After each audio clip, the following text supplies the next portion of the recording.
What's up, YouTube? This is Simon. Today I'm going to do a video about what's going on in the news right now that's affecting the whole country, the stock market, and potentially the economy. President Donald Trump and First Lady Melania Trump tested positive for coronavirus, and there's a lot of things going on, including some stock market dips.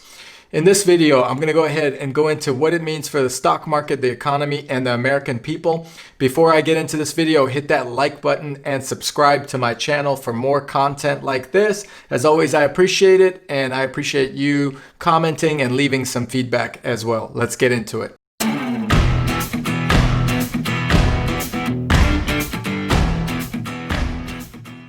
So the news around the world is Mr. Trump, or President Trump, is positive for coronavirus. Earlier today, he did have Air Force 2 take him to a hospital, they say as a precautionary method. Trump was flown to Walter Reed Hospital, and as the news broke, and it was on every channel, on every social media platform, the stock market took a dip. So with the president heading into the hospital, the S&P 500 ended at about a 1% loss. And that is actually a lot lower than the last time several presidents that were either assassinated or were sick and had to go to the hospital, the S&P 500 took worse hits. So for example, when President Dwight D. Eisenhower suffered a heart attack, the stock market plunged 6.6%. When President Ronald Reagan was shot in 1981, the news was enough to halt trading, and the losses were just 0.3%. And when President John F. Kennedy was assassinated on November 22nd, 1963,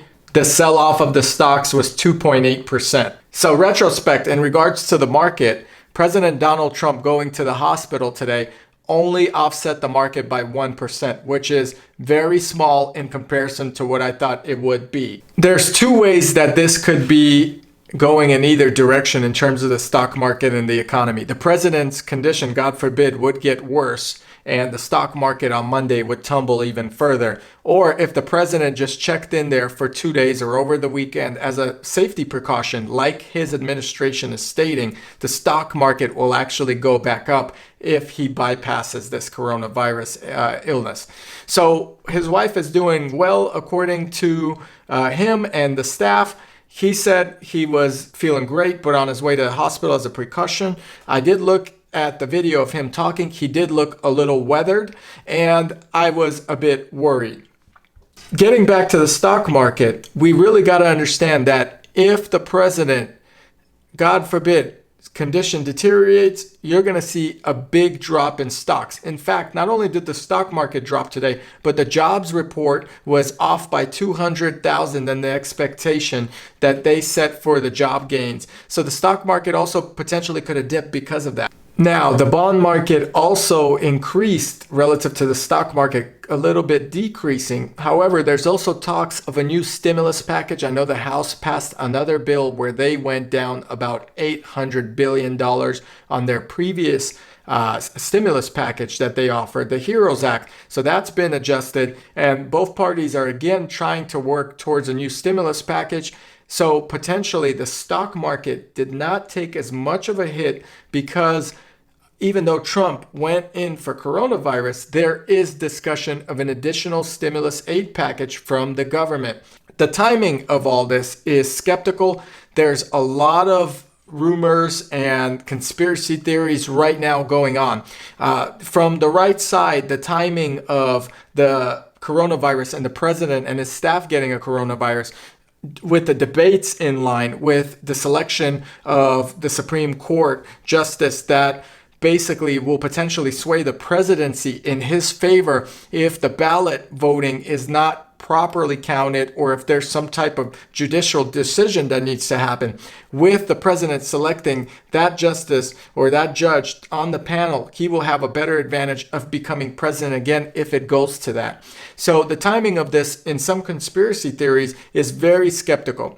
I don't know what happened, if it's possible to transmit it, or what has occurred, or how he got it, because the thing is, if the president of the United States could get it, anyone that's quarantining, not quarantining, anyone could get it. And he has practiced social distancing rules in terms of people coming in and being tested before and after. He wasn't a proponent of masks as much as the next individual, However, when people are visiting or seeing the president, they typically are tested all the time. So this leaves another question with what goes on with hibernating in your house, whether or not quarantining really works, or if it's the opposite. Let's discuss this even further. If the president falls really ill, and if God forbid passes away from the coronavirus, which has about a 95% survival rate for an individual of his age. Now, he is a little bit overweight, but he does not have any underlying conditions, which I am happy to hear.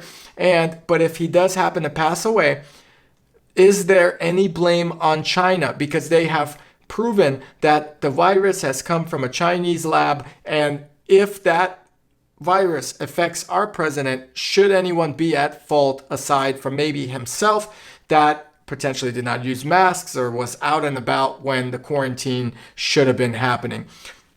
Another question is, do masks really work? Why does Egypt, for example, that barely uses any masks, has the lowest coronavirus infections and deaths and so forth? So Egypt is one country that kind of bypassed the whole coronavirus issue and does not quarantine and barely uses any masks. So are masks effective? Is it the genes of the American people and so forth? Is it geographic? Is it the weather? We don't know. I think the virus is too new to determine the actual causes of when an individual gets it or doesn't get it, and if they survive it or don't survive it. Another question that comes about with this whole situation, or a concern, is the media's bloating, the political advantages and disadvantages to Trump getting the coronavirus.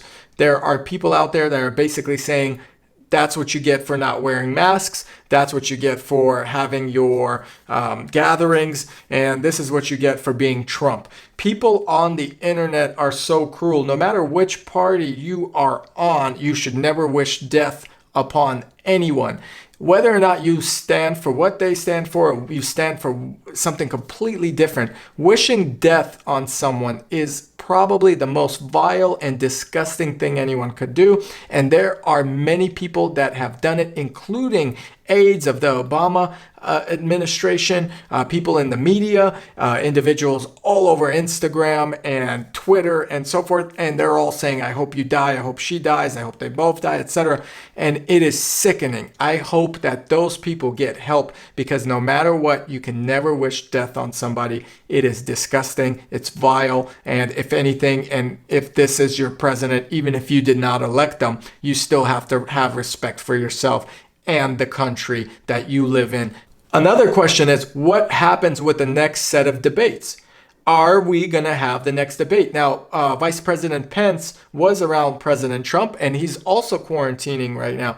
However, will we have the next debate with Vice President Pence and Kamala Harris on October 7th, which is a Wednesday, or will that be postponed or canceled? Another big question is, will Donald Trump have another debate with Biden? This is why some conspiracy theorists are saying the timing of all this is very odd.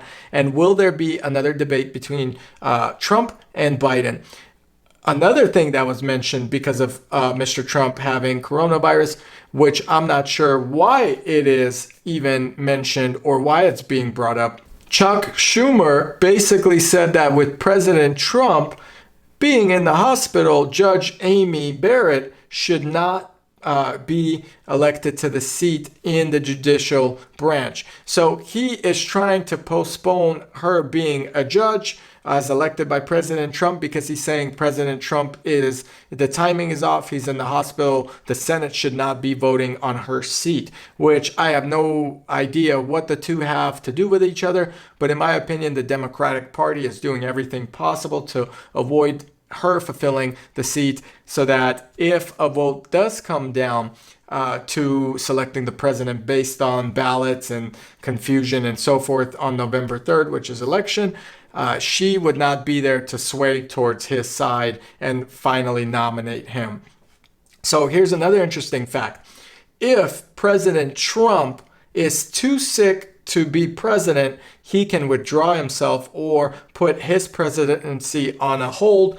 That would make Vice President Pence acting president. And if Vice President Pence, who is acting president, is not able to carry out with his duties and also may have the coronavirus or whatever it is because he was near Trump, then Nancy Pelosi becomes the person in charge of the country. She is third in line for the presidency seat, which is pretty crazy as well. I'm not sure if you guys knew that. Regardless, I want to say that I wish the Trump family and everyone involved that got sick from coronavirus on both sides and the people out there, a safe and quick recovery. My prayers are with everyone involved. I would never wish anything bad upon anybody. I think that's disgusting. You put politics aside, and then you got to make sure that you understand that you're here for the collective good of the next person or your neighbor or your family member. And I think politicians forget that, and that's why they become competitive in the field that they're in. So I wish President Trump a fast recovery. I hope he gets better and gets back on the job as they are saying he is going to be doing soon. And I hope that everyone else out there stays safe from both parties. I would not want to wish anything upon the other party or this party. I think it's crazy, and the people that are doing that need to take a chill pill. Anyway, guys, I hope you liked this video. Once again, this assignment, please go ahead, hit that like button and subscribe to my channel. As always, I try to put out content that's engaging, and I hope you like this video. So comment below if you did. Appreciate your time and you guys watching. Thank you.